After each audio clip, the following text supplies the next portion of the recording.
Hello student, this is the third lecture of my in the connection of this network theorem.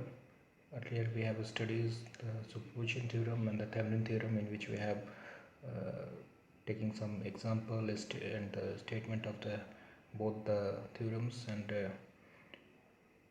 take some example to how to solve the problems. Now in connection with this continuation of this lecture, I'm going to teach you the next topic, which is Norton Theorem, in which we have studied both the AC and DC sources. For this is applicable for both the DC and AC sources. And second one, we have seen that what is the statement of the theorems. Now third one is a step to solve the problem, and taking some example in which it is more clear to you how to solve the problem, network problem, using Norton theorem. And the last one, we have seen the practical application of the Norton theorem, where actually what is the actual use of this, or you can say that what are the area in which this theorem is applicable in practically. So let's go one by one. See, the statement of the Norton theorem stated that any linear active network and bilateral DC network. See, in earlier my lecture, the the Thevenin theorem is applicable for the linear active network. Here it is also applicable for the linear active and the bilateral DC network. Having a number of voltage sources or a current sources with a resistance can be replaced by the simple equivalent network or circuit having a single current source in parallel with the single resistance. Here you have seen that the two notation is there, Rn. R means resistance, and N is for the Norton theorem, and here the I stand for the current, and N for the Norton. So this nomenclature we have used throughout this series for solving the Norton theorems and the problems. Now see, let's take one example. The step of the these are the mainly steps how we solve the problem of the network theorem. See, this is the linear. The network must be, while solving the problem of the Norton theorem, by using the Norton theorem, the network must be linear, active, bilateral network. Means the network's element must be active element. Number one. Second one, linear. The network should be linear. Means whatever the changes, whatever the amount of changes in the voltage, at that amount should change in the voltage direction. And the third one is a bilateral. Bilateral means the networks, the source of the acting in the both direction, so that you can solve the problem. So these three condition must be satisfied while you are using this tool to solve the network. So, and this is this is the equivalent circuit of the network, equivalent circuit of the network while using the Norton theorem. See, some procedure to calculate the Norton current and Norton current. So step 1, remove the load resistance RL. But in the network circuit, the load is connected in the circuit.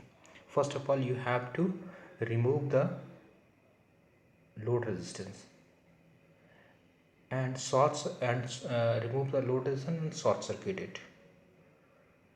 and this terminal is labeled as a mark A and B. Here I have shown you this one. This is the load resistance.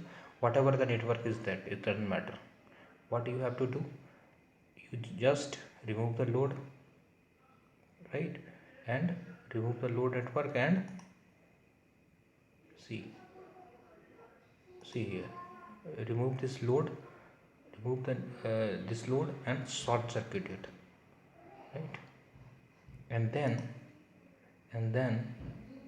find the current through the terminal AB by applying KCL, KVL, Ohm's law or superposition principle, whatever you have to choose it. It is your convenience what tools you are using. Now this current is a short circuit current and is known as a Norton current, and while you are short circuited the network, while you are short circuiting this terminal, the current is flowing through it. It is called IN, and this IN is short circuit current. This one, IN, and the next step, third one, is the calculate the Norton resistance equal to the Thevenin resistance. Same way in earlier we have seen in the while solving the Thevenin theorem. Now set all the independent forces source as a short circuited and current source is an open circuited. Dependent source will not be changed as earlier as a like Thevenin theorem. Step 4, calculate the resistance seen through the terminal AB into the network. This resistance is known as Rn. Replace the entire network by the Norton equivalent IN in parallel with the Norton equivalent resistance Rn. Here I have stopped here. Stop to tell you some very important thing and correlated with this Thevenin theorem. In Thevenin theorem, what the RTH is connected series with the VOC. Here the resistance Rn is connected parallel with the IN. So this is the main difference between the Thevenin theorem and the Norton theorem. Let's move further.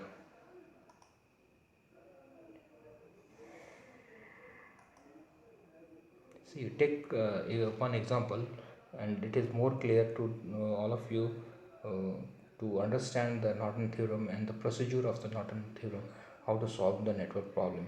So I am taking here some very simple example to solve the network to using Norton theorem.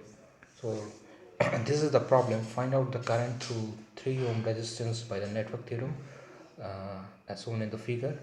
This 2 voltage source, as you seen here, 2 voltage sources there, 24 volt and a 12 volt is connected, and the 3 resistance respective name R1, R2 and R3. So you have find out the current through 3 ohm resistance. Means what you have to do, find out IN here with this terminal through the 3 ohm resistance. This is the question given to you. Now go one by one. Step 1, calculation of the Rn, means calculation same as the RTH. Earlier I have told you, read on the circuit by the removing read on the circuit and remove this load resistance. Now this is load resistance, so you have to identify how it is called the load resistance, because you have mentioned here, you find out the current through the 3 ohm resistance. Means this is the load resistance, and this load resistance you have to remove it and find out the and short circuited the voltage as shown in the figure. So this is the equivalent resistance. Yeah, see carefully, see this figure. 2 voltage sources is there. One is acting in this terminal, another one in this terminal. So short circuited. While the sorting, it become like that, and open the load resistance. This is 3 ohm resistance. Now find out the Rn. So once you find out the Rn by seeing this side these two circuit are the these two sorry these two resistance are the parallel. Then find out this Rn equivalent. It is somewhat 8.57. Yeah. Now step 2, calculation of Norton current. IN short circuited the terminal AB. This is the procedure of finding the IN. While you are open the circuit, you have to find out RN. While you short circuited this terminal, you find the IN. So IN is a simple one current is flowing in this loop, one current is flowing in this loop. Simply find out this current, and this has become 16 ohm resistance. Now what you have to do in third step, redraw the circuit connected once you find out the IN. This is the 16 ampere we have find over here. Yeah, this is the 16 ampere. So put it here. IN is equal to 16 ampere, and the resistance Rn we have find here. This Rn is here. So as per the step, as per the law of this Norton theorem, you must have connected parallel with the current source. See, and then in third step, the 3 ohm resistance, which is the load resistance, earlier we have removed, connect here, right? And then find out the IL load current. So by simple the current dividing rule, IL is equal to IN, this one's the IN, and this RN plus RN, then you have to find out 3.55 ampere. So this is the procedure how you find identify the load terminal and calculate the IN, RN, and connected how to redraw the circuit or equivalent circuit of Norton theorem, and simply put over here and find out the total load current. So this is the best example to showing how the network can be solved while using the Norton theorem. Now if the source is DC, then you have to apply this one. Now if the source is AC is connected on the network, then what you have to do, the steps are same as we have earlier followed the while using this Norton theorem by applying the DC source. The steps are same, only let's go through the some steps to how to solve the this network using the Norton theorem. See, in the above circuit consists of two voltage sources which can be transformed into the current sources. See here I have shown you, just wait, here two voltage sources there. So what you have to do, it is very easy to reduce this network. See here the possibility to reduce this here while you are looking the network, it is a possibility to reduce this network. So this is how to reduce how this voltage source is converted to the current source. So applying this tool, how the procedure of converting the voltage source into current source, whatever the voltage source is connected like this.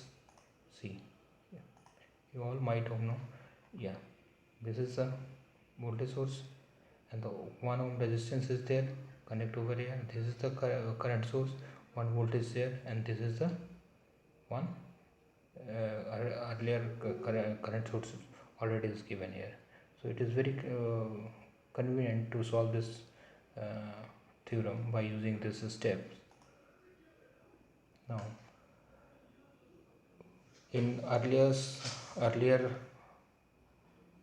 figure, see, 1 node is there, 2, 3, 4 node is there. So using the consider the above figure and single node, and the total current becomes 6 ampere. How it is, how would like to become a 6 ampere? Look at that. This 2 ampere is going there, 2 ampere is going there, 2 ampere is going there, all are going there, all are the, if we are considering the one node, then all incoming current is equal to outgoing current, means at one node all this current are met. So the value of the total current is 6 ampere, 6 ampere, and the total parallel combination of the resistance is 0.57 ohm. While using the parallel circuit, this can be transformed into the voltage source. Now this is the one circuit. While you are considering this circuit, now this circuit will become in a single circuit like this, total current and the total resistance. Now this total resistance and the total current, how do you find that? Next one, Vs is equal to 6, angle is 0, V is equal to, and the R is like this. So total current is total voltage source is like this. Now In is equal to Vn divided by this much of resistance. You have find out the In. So this is the In current. Once this is the In current. Now further we have go back on the first circuit where the load is removed. This load was removed. You have to connect this. So this is become the equivalent circuit. So load is connected over there. Once you have the load is connected over here, then find out the simple formula. In is equal to total current into Zn, total impedance, because this is a complex circuit, 4 ohm over there, and J for the inductance. So find, by using this formula we have find out the total In, which is flowing on this terminal. See, so this is the same procedure to solve the DC AC network. So only we have to consider in DC sources we have find out the Rn. Here we have find out the impedance. This is the main difference. So this is all about solving the problem of DC and AC sources while using this Norton tool to solve the linear, bilateral or active network. So, and some practical example of practical application of the Norton theorem, where actually it was used, or it become very useful to solve the problem. So student must be know the area of this practical use. It is very useful application of Norton theorem is solving the problem of the parallel generator having the unequal EMF and the unequal internal impedance. So these are the area. Whilst in transmission, the number of have you learned about the number of parallel is connected in series. So there was some impedance matching and the EMF internal impedance matching problems occur. So at these are the area in which we have solved the using by Norton tool to solve the problem. So all voltage generator are converted into the current generator by applying this Norton theorem, and then this current generator can be combined easily to the single current generator with only one impedance connected across it. The current generator is converted into back to the voltage generator using Thevenin theorem. Thus finally we get the single volt generator with a single series impedance. See, I have shown you. Now go for this connection, this network. See, if we consider this is a one generator, this is a one generator, and this is the one generator which is connected in the bus, transmission bus. If you consider this is a transmission bus, means one generation station is there, another is there, and the next one is this one. If this is the generator in the generation side and all are connected into the transmission bus, then what happened, some impedance matching problem is occur. impedance problem matching is occur. So this is the area where we have used this tool. See, this is a very good example of the AC source of solving this equation. See the next station what I have told you. So what we have do, you just converted this generator into the voltage source. How do you do this? Yeah, look at that. So this is the main equation, this is the main current. So this is this, see, it like become this, and now all these sources, all these current sources converted to single voltage sources like this. See, and this current source can be converted into voltage source by using this formula. So one voltage source is there, one resistance is there. Then what you have to do, you do the just Norton equivalent, connect these two circuit with the load. This is the load side, and then you find out the what is the current flowing to the IN on this load. So here the impedance problem is solved. So this is the very best example to how to solve the impedance matching of the generator. So this is the example of the impedance matching of the generator. If the parallel generator are connected to the load, now it become easier to work out load current and the load shared by the each generator. So this is the all about the Norton theorem, in which we have studies this the statement and the steps to solve the DC and AC network, and some beautiful example of the application of the Norton theorem. So this is all about today lecture. In next lecture I'll give the maximum power transfer theorem, and similarly same things we have to study and follow the same procedure, how to solve the problem in both AC and DC sources. So this is all about today lecture. Thank you.